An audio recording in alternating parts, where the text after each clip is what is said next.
Can you hear me? Yeah, I can hear you. Let me share an X. Feel free to share an X since, like I said, everyone F and Z know you. All right, I'll just go in here and post. And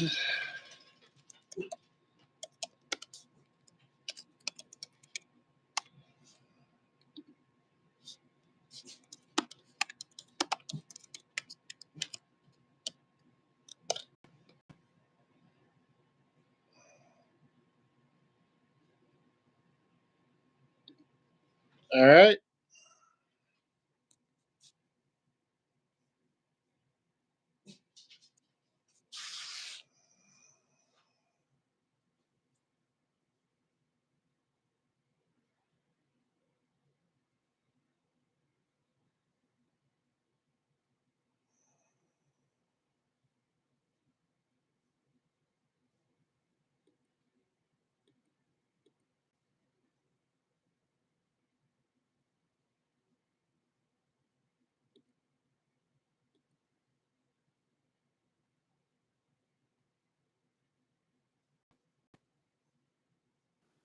There we go. Sorry about that.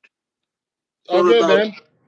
How you doing? setting YouTube, getting views, algorithm, and all of that, which I'm not sure if you're familiar with YouTube, but YouTube is very frustrating. Very frustrating. Like, if I want to do it myself, I can go live on my computer and go live on my $500 microphone and $200 interface and the webcam, $200 and all of that. If I want to have a guest, I need to do it on my phone, which Oh, well, that's interesting. ridiculous. I set it up on my phone, so that's how I figured. Which Figured it'd be the easiest since I couldn't get the link to come up on the computer. So it works fine like this though. So how's it going? yeah, so free, like I said, share it with everyone because the goal to get as many people. That is the key on YouTube to get everyone to watch and all of that because I'm sure not a lot of people know this, but I'm actually a sport broadcaster in nature. I have 7 years of doing it, doing play-by-play, hosting my radio show when I was a student in Carolina School of Broadcasting. You might not know it, but it was the broadcasting school in Charlotte since '69 that was open in town. So I did internet, ESPNU, and all of that. So anyway, so I believe YouTube is the new media. I believe YouTube. Good evening. I believe YouTube is going to replace FNC and all of those stations. I really do. In Uh, time. I don't know, man. Radio's been around for a while, and the ratings for or even FNZ and for a lot. I mean, they're not really going away anywhere. I think it's just one of those timeless mediums that man, it just I don't know. I don't see that, Shaked, but I didn't go to North Carolina School of the Arts, but I don't know. Because I no. Good evening, Bob. Good evening, Savannah. I'm good. How are you, Bob? So the reason I'm saying it's going to replace, I mean, look for example, gamers on YouTube. Like there is a guy named RBT. RBT, that is his, yeah, Messi is great. The GOAT, I agree. Go Messi. So anyway, I was saying that guy, I appreciate it, Bob. You know how many subs he has? You want to guess? Are you asking me how many subscribers we're trying to Yeah. get, or No, no, no. How many subscribers does he have? Appreciate it, Bob. I really do. Without Googling Bo.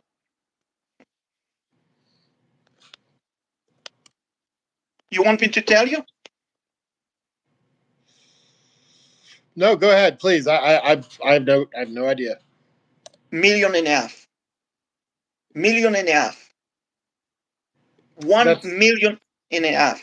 that's your goal. No, no, no. My goal is 1 million or above. But I'm saying someone on YouTube who does gaming, just Madden, college in Madden, just playing Madden game. He has 1.5 million subscribers, which is unbelievable. So how I get my gold, Bob? You want to know? So anyway, Bob, we have you on the show, obviously, to talk about sport. I saw there was the Panther Salmon. Want to know about Purdue? Which, Bob, I will tell you shortly, but we have a special guest on Panthers Ball who I think Salmon want to know about Purdue, but in the chat, so you We can don't talk have about to whatever you answer. want, Shaked. Whatever you want, man. You know, I'm all ears. So no, no, no, I appreciate it. And I mean, if it goes great, you're always welcome to come on anytime you want to. Just let me know, and I will set it up. Sounds good. Sounds good. Yeah. So, anyway, I'm assuming you're in Dallas.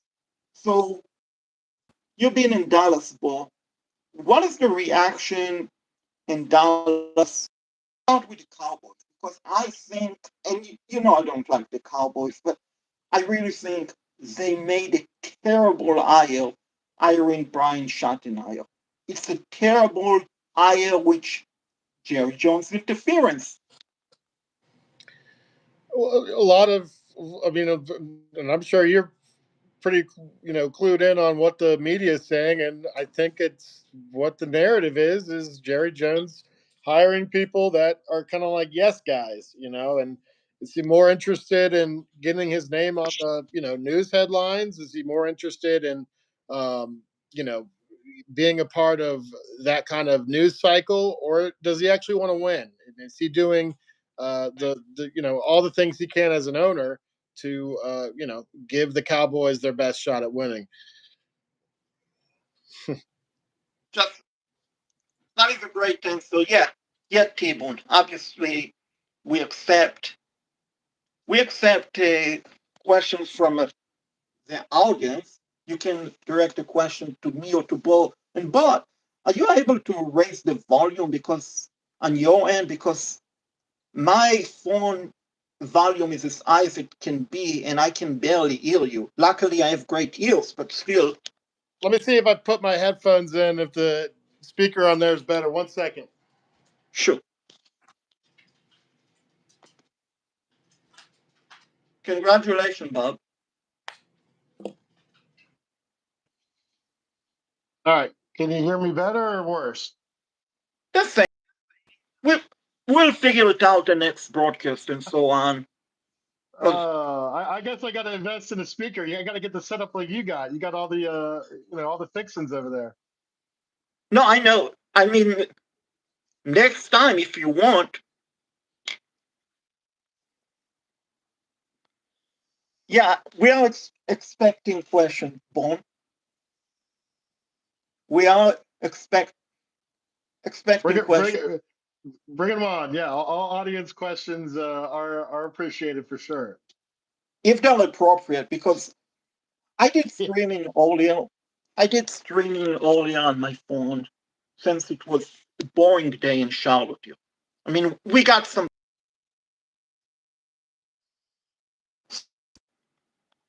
I had a troll in the chat room.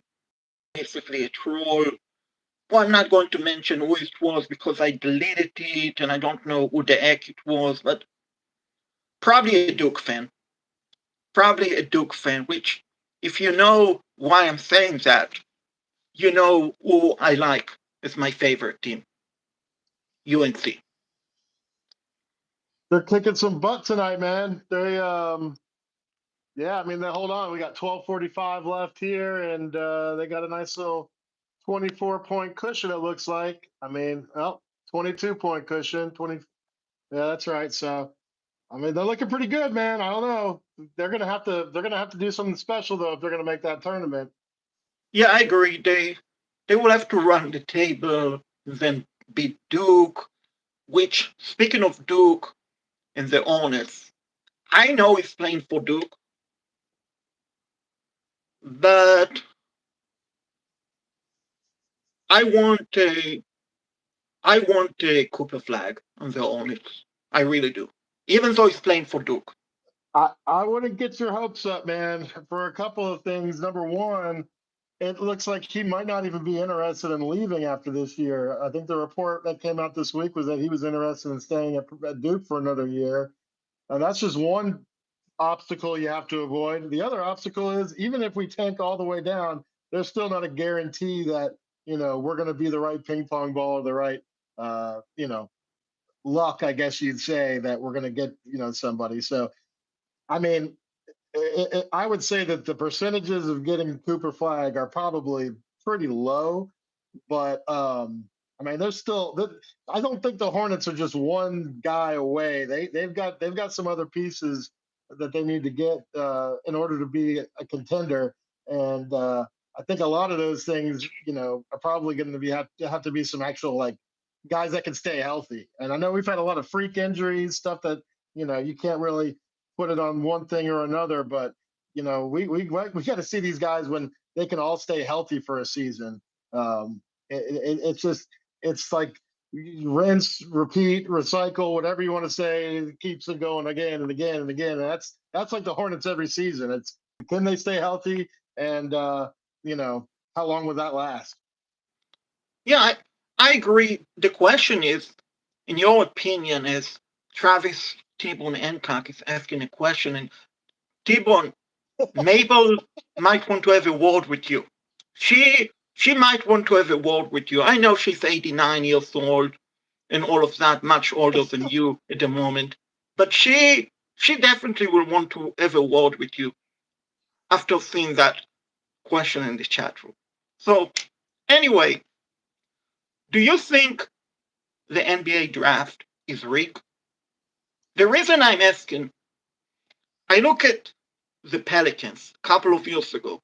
They didn't have as good of a shot, good of a chance as Bobcats, I believe. The time they won that draft. I looked last year, the Hawks didn't have the highest chance. They won the draft lottery. I look at the Hornets. When they have a good chance, they don't win it. So the question is, do you think that the NBA intentionally gives the draft lotteries to teams smaller market? Man, as a fan, I would say, as a Hornets fan, I mean, you don't have to tell me twice to believe in any kind of conspiracy theory, especially after the we've had the Pelicans with the Anthony Davis draft, right? That was kind of. I would say no, but at the same time, you could convince me otherwise, man. But I don't know. I don't like to get too much under that kind of stuff because I'd like to have a team where we didn't have to rely on ping pong balls and certain draft lottery stuff. Kind of build it up the right way, but at the same time, we're a small market team, right? So we don't really get the benefit of the doubt whether it's on the floor or in trades, rescinded trades. So we got to fight against a lot of different stuff like that. But man, I don't know. To call it rigged, that I don't have any proof of it. But if there's, you wouldn't need a whole lot of convincing. I guess is my point. And speaking of rigs and NBA, I'm curious, what is your take on the Mark Williams Lakers situation. In my opinion, the Lakers got cold feet, as I'm sure you heard earlier on FNZ, KB, and Smoke the Cigarette Guy, I like to call him that, basically stated Mark Williams is probable for the game tonight, is going to play. And my question is, if realistically he was out, as the Lakers stated, how come he played the game 3 hours before the trade was announced? He played. I mean, realistically, if Mark Williams was injured, how come he played 3 hours before the trade was announced? And then an FNZ, I forgot the guy name, Lakers expert, basically stated the reason why Mark Williams failed the physical because the Lakers are not worrying about Mark Williams' health and legitimacy right now. They're worried what will happen 5, 6, 7, 10 years from now. And as far as I know, when you make a trade, you don't get a guarantee what will happen 10 years from now. You make a trade based off right now. And this applies to any sport. So the only reason why the NBA allowed the Lakers to basically canceling the trade, even though KB and Smoke say it's allowed by the rules, because it's the Lakers. Any other team, the NBA would have punished them. And rightly so, because they canceled it, because they gave up to first round pick 2030, 2031. Also Dalton Cannot and Cameron Rush. Cameron Rush probably would have been cut. But they got cold feet. And the Hornets are in a complete mess. I mean, just to finish in my point, we have 3 center on the roster. We have Mo Biagala, I believe his name, who signed the NBA contract. And then we have the guys that we traded from the Sun, Yusuf Mulevich, and now we have Mark Williams. So technically, we have too many centers on the roster. Why? Because the NBA allowed the Lakers to get cold feet, which is unacceptable and it's borderline unethical, to be honest with you. Well, and so what the problem is that the Lakers could skirt the NBA rules technically because the rules don't have any guidelines on something like this. It's very, it's very rare that this has happened in the past. So within that window of getting that physical, they were able to basically say with their, whatever their doctors or whatever was looking at it and say, hey, so obviously I'm with you. I was pissed about it too. And I'm really pissed about it for Mark Williams because he's had to be the one to actually have to, from the mental side of this, you get yourself ready. You are a Los Angeles Laker. I'm sure he was pretty excited about that. You get to play with LeBron James and Luka Doncic. And for him to go all the way over there after just playing like you said, the previous night, and he played those other games beforehand that week. So for them to say, "Nah, we're good," and now you've got a Hornets team that released a statement saying, "Oh well, we are so," the whole thing was awkward. And listen, I'm interested to see how Mark Williams plays tonight. I know that tip off's going to be probably about an hour and a half or so. It's a late night 10 game, o'clock. so we'll see. We'll see how long we can stay awake for that. Early wake up over here, but um, I think that they've got to amend the rules to avoid this kind of confrontation. Now, it's not too confrontational because the only people that are pissed about it are the Hornets fans. And let's face it, Shaked, we're not exactly highest on the totem pole when it comes to NBA and I mean, you see the only way the national media is going to talk about us is because of some deal that went awry with the Lakers. So it's I'm with you. I think it is BS, and they've got to figure out a way to amend that because that's a slippery slope. I know Sam Farmer brought up some good points last week when he was kind of going off because I know he wasn't happy about it either. But you're creating a slippery slope with this kind of trade scenario in the future. So hopefully Adam Silver does. I don't know. Does he? I don't know what he does, but maybe he can make some amendments to this rule because this just doesn't. It didn't. The whole thing was not right, and it wasn't right for the Hornets, and it wasn't right for Mark Williams, and I don't even and Dalton Connect for that matter as well. So yeah, I'm with you though. Yeah, I mean, the NBA can do the right thing and give the Hornets the number one overall pick in the draft, which I'm shocked. Not a lot of people knew about it, and I believe his name is Sharon Sharania from ESPN. There was a big trade before the Mark Williams trade. Zach LaVine was traded to the Kings. DeAndre Fox was traded to the Spurs. The Bulls got first round pick, and everyone celebrated. Oh, the Bulls got the Hornets first round pick, which originally they traded it for Kai Jones.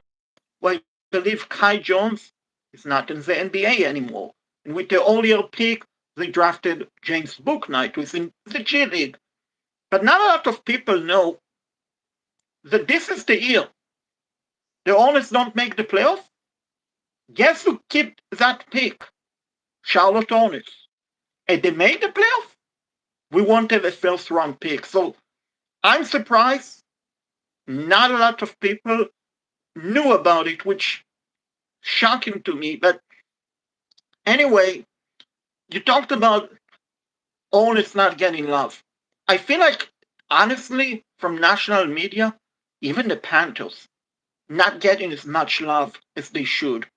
I mean, if you look at Pro Football Talk, Mike Florio, he probably has something dislike against the city of Charlotte because every time he writes an article, he's so critical, so negative, so nasty about the Panthers, which,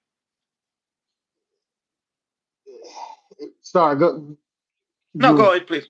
Well, I'm familiar with Florio's work and Pro Football Talk, and I know he's gone in a whole lot on Tepper, and rightfully so for the most part. But let's face it, I don't really have a whole lot of uh, criticism for Tepper over the last year. I like the hire of Brant Tillis. I like the hire of Dan Morgan. We didn't get to we had a game plan going into the last off season to protect Bryce, but we didn't have all the capabilities to bolster up the defense and the offense. So we kind of had to make do with letting some of the guys in the defense go to help the offense so we could evaluate a quarterback.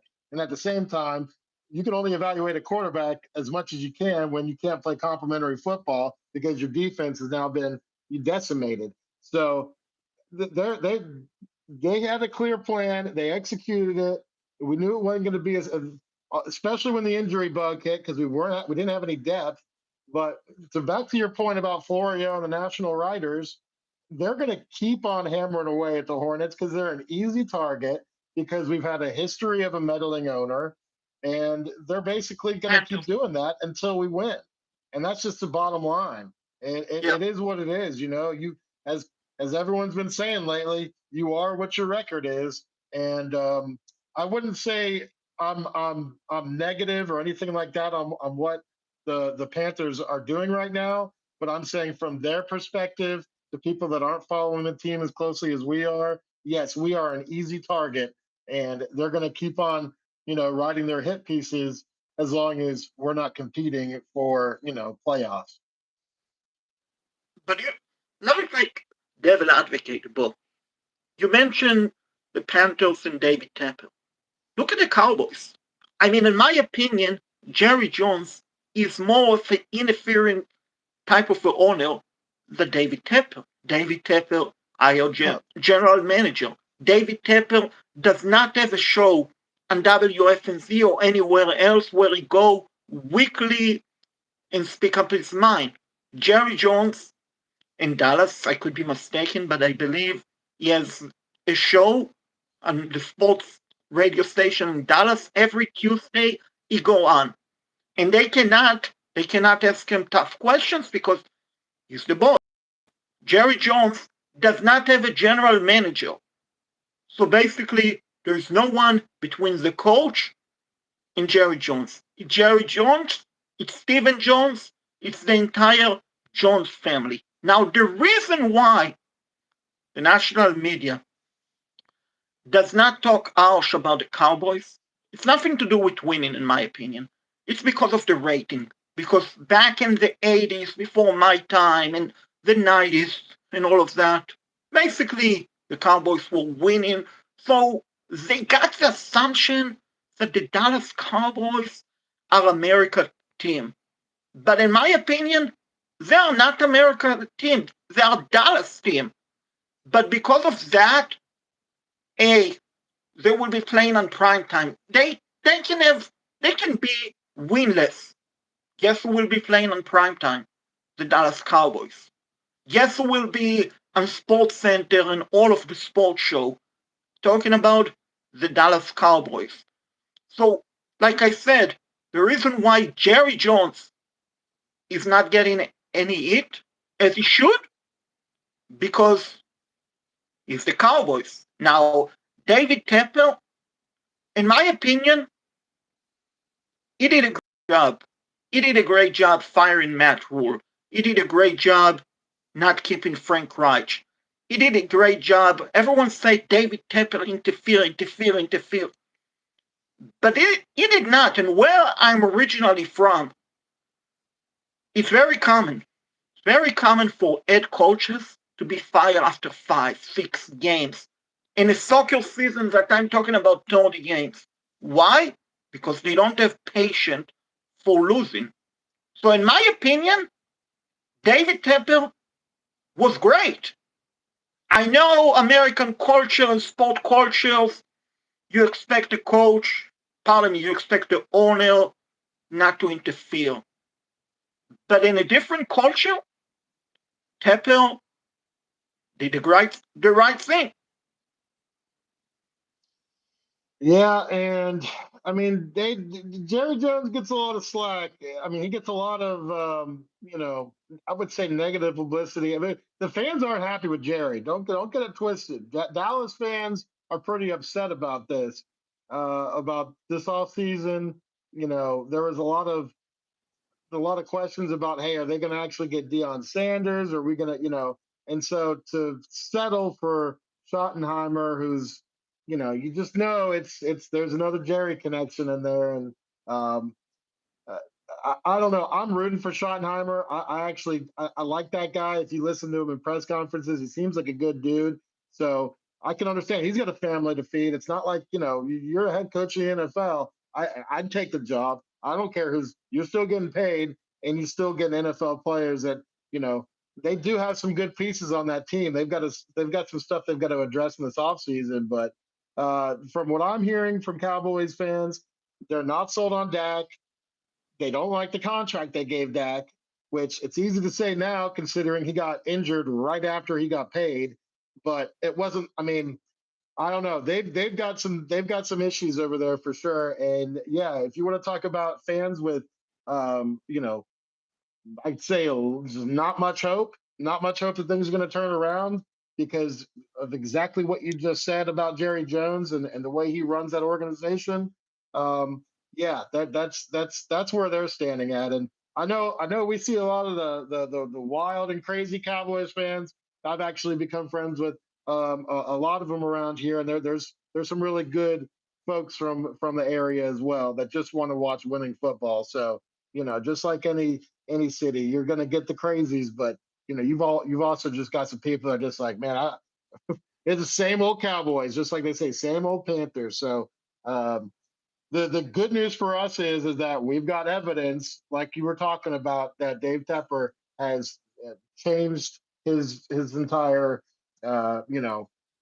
overbearing, controlling owner I mean, as far as I can see, knock on wood, we'll see if that continues. But in the short term, I'm optimistic that we're going to get this thing turned around. So we'll see. I know when you have a quarterback with what we've seen with Bryce over this last, the 10-game stretch where he just gradually impressed and impressed and impressed. And he did a lot with, I mean, you've got a lot. I mean, no offense to Adam Thielen, but there's no way that Adam Thielen should be your number one wideout. And Jalen Coker was undrafted. He wasn't even picked up by any team, and he immediately became number two on this team. So we're going to have to figure out how we're going to address it. Just can't be just a bunch of guys out there and Bryce just slinging the pill around. We've got to get him some serious weapons and continue to. You still got to continue to bolster that offensive line, and now we've got to get some kind of we got to get another running back too, because Chuba Hubbard can't do everything now that we're getting another year before Brooks comes back. So I don't know if we're looking at getting a running back in free agency, or if we're looking at getting a running back in like a third or a fourth round. I mean, there are some good ones in this draft, so I could see, you could get some high value even in the later picks, but they can't just go all defense in this draft. You got to make sure that you make sure we still have a winning offense, because the one thing that this offense showed you is that they're capable of going down the field and scoring on even some of the best defenses in the league. And that was a testament to Bryce Young and Dave Canales' offense. Yeah, and just PSA, guys, please make sure to hit the like button, subscribe, share with friends, share with everyone. We're trying to grow this, and we probably will do the regular Shaked and Bo show. Welcome back, Bob. So, anyway, I was going to say we probably have a disagreement, Bo, on Evera. A deep, deep disagreement, which I believe you wanted him back. I wanted him out of field, Evero, for so many reasons. So make your case why you wanted Vero back. I will make my case why I wanted Vero gone. And then we will have all the listeners and everyone in the room let us know who they agree with. Yeah. Listen, I'm under the impression that Avero has had good seasons in the past. There's a reason why we got him, because he was doing great things for Denver when he had good pieces around him. This defense is built around the fact that we were going to have Derek Brown in the center. When he goes down in the first week, and you're having to rely on really we had just no name guys that were being slotted in. It took a while for DJ Wanham to come back. The only guy that was getting pressure to anybody was Clowney, and Clowney was getting double teamed every play, it seemed like. So we didn't have any way to get to the quarterback with just the Jimmys and Joes up front. And then on the back end, I mean, the players that we had on playing safety, and I mean, man, we didn't have the players this year for sure. And I know that Avero gets really conservative and he gets really soft and prevent on a lot of different stuff, but I think that's based off the fact that he doesn't trust his guys in a lot of these tight man coverages. So we play some kind of, I don't know, some kind of zone that these guys aren't even in the zone. So I get you on all your issues with the Vera. My thing is that he's proven in the past with the right players around him that he can create a winning culture on the defensive side of the ball. So to kind of write him off, I don't know who else is going to come in here and be a world beater, considering that I like the relationships between players and coaches, like, that can continue. So if you just want to churn and burn them, then we're not going to have any continuity from year to year. And the thing with that is if Avera doesn't do well this year and we have the right guys in place, players are staying healthy, guys are there, and we're still seeing the same old junk, same old crap on Sundays, then by all means, let's look for a new defensive coordinator. But for the time being, I don't think firing him was going to answer a lot of the questions that we have, which is who the hell are we going to get to play on this team? We got to get guys at free agency. We got to get guys in the draft. We got to fill a lot of holes here on the front end and the back end of this defense. And Vera knows his scheme. He knows it can work. I just say, let's just be a little bit patient on this one and see if we can give him some of those guys. Which, anyway, we lost listeners, but they will be back. But here's my thing about Vera. I look at 2023. Look at the 2023 team. Look at the defense. We couldn't stop the run. We had Brian Bounce. We had Jeremy Chin. We had Frankie Louisville. We had Derek Brown. We had Shaq Thompson, who played most of the season. Yet, we couldn't stop the run. Couldn't stop anyone. Week 1 of that season, Falcons game, we gave up nearly 150 yards. Look at the home game against the Packers. The games that Bryce will show some life. We gave up 250 rushing yards. 250 rushing yards. Brian Bounce was a non-factor. And he was more worried about his money than playing. So Jeremy Chin wasn't used correctly. Frankie Louisville, they let him go. Now, 2024 season, last year, everyone mentioning we lost Derek Brown. That is correct. But Derek Brown, week 1, played against the Saints. And the Saints had great success running the ball. I believe they rushed for nearly 150 yards, if I'm not mistaken. Plus, Derek Carr looked like your Hall of Famer quarterback. He looked like Joe Montana, which, let's be honest, is nowhere near talent level of Joe Montana. But yet, they made him look like Joe Montana. Now, you mentioned that they didn't have good players, which I agree with you. But let's remember this. The players that they had on defense, Jordan Fuller, Nick Scott, just to name 2. Guess who recommend that the Panthers sign Ejiro Vera? Because he coached them, so he recommends them. They were terrible. Derek Johnson, they drafted him in 2nd round instead of getting someone else. They drafted him even though he was 25 years old, which for NFL standard, 25 years old is very old for a rookie. Guess who recommended him? Ejiro Vera. Then we're talking about the playing style. 2023, I'm going back to 2023. The final game of the 2023 season against Tampa Bay Buccaneers. Back then, Canales was the offensive coordinator for Tampa Bay. Here's one situation that I remember. Tampa Bay needed a field goal before the end of the first half. They needed just 10 yards to get into field goal range. They had about 15 seconds left in the first half. And might have a timeout left. And actually, they just needed about 6 to 7 yards to get into field goal range.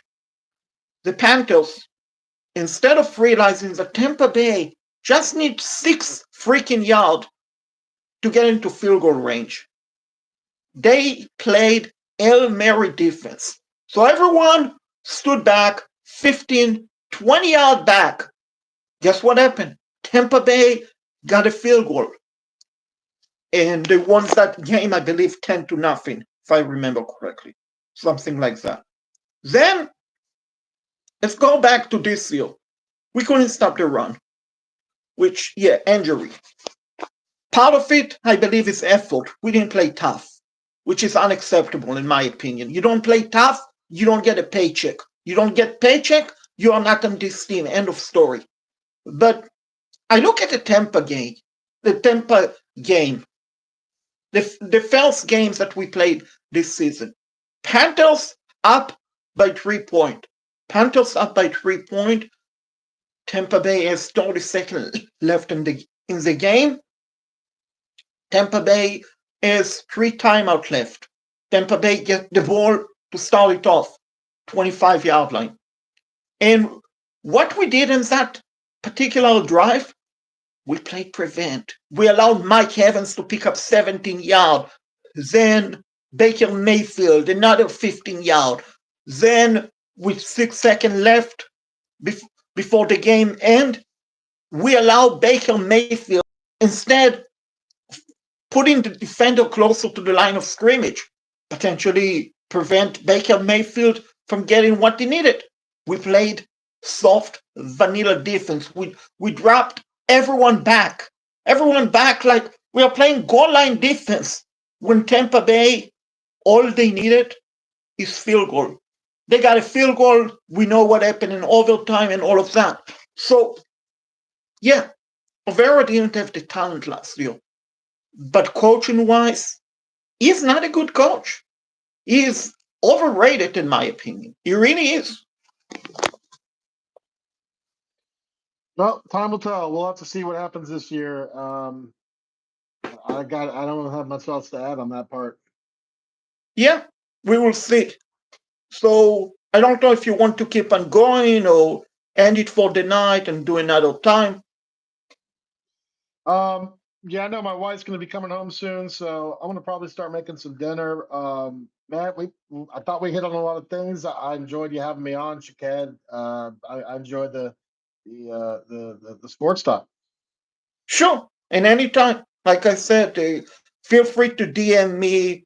Next time, I don't know if you want to be live or in the chat room, because like I said, if you're in the chat room, then I can set up, let me see if I can use all of this $1,000 equipment. But if we are not, like if we are talking like right now, at the moment, I can talk on my phone. So, which ways you prefer, then we will figure it out next time. That sounds good, man. We'll definitely figure it out. Appreciate your patience. I'm trying to get this thing set up and everything, so I'm glad we were able to talk, man. We'll be in touch. Yeah, and let FNZ. I mean, you are always on the air.